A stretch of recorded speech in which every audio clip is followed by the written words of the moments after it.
his campaign stuff, no one ever asks the question of whether surveillance can be authorized without any court order. It turns out that it can be. How? The short answer: Executive Order 12,139. Here is more details to help understand how this is possible.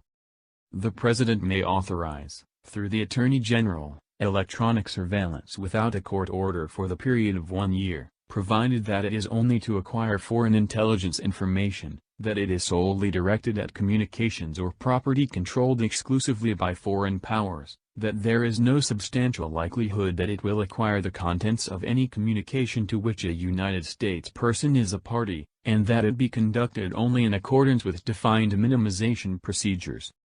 The Code defines foreign intelligence information to mean information necessary to protect the United States against actual or potential grave attack, sabotage or international terrorism.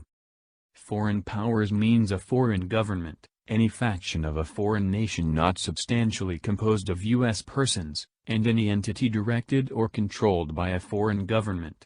The definition also includes groups engaged in international terrorism and foreign political organizations. 9. The sections of FISA authorizing electronic surveillance and physical searches without a court order specifically exclude their application to groups engaged in international terrorism. The Attorney General is required to make a certification of these conditions under seal to the Foreign Intelligence Surveillance Court. 11. And report on their compliance to the House Permanent Select Committee on Intelligence and the Senate Select Committee on Intelligence. Now, let's look at this little-known and discussed Executive Order 12,139 that gives the President just such authority to order surveillance without the court order.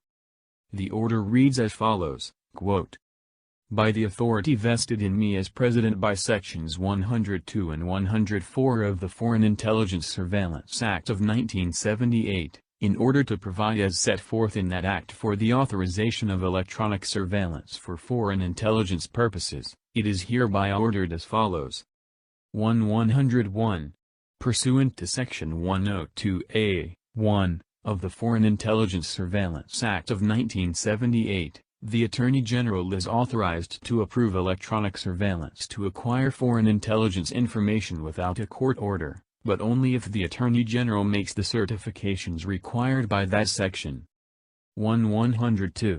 Pursuant to Section 102B of the Foreign Intelligence Act of 1978, the Attorney General is authorized to approve applications to the court having jurisdiction under Section 103 of that Act to obtain orders for electronic surveillance for the purpose of obtaining foreign intelligence information. 103. Pursuant to Section 104A(7) of the Foreign Intelligence Surveillance Act of 1978, the following officials, each of whom is employed in the area of national security or defense, is designated to make the certifications required by Section 104A(7) of the Act in support of applications to conduct electronic surveillance. A. Secretary of State. B. Secretary of Defense. C. Director of Central Intelligence. D. Director of the Federal Bureau of Investigation. E. Deputy Secretary of State. F. Deputy Secretary of Defense. G. Deputy Director of Central Intelligence. None of the above officials, nor anyone officially acting in that capacity, may exercise the authority to make the above certifications, unless that official has been appointed by the President with the advice and consent of the Senate." End quote. It should be now a matter for legal experts to look into and provide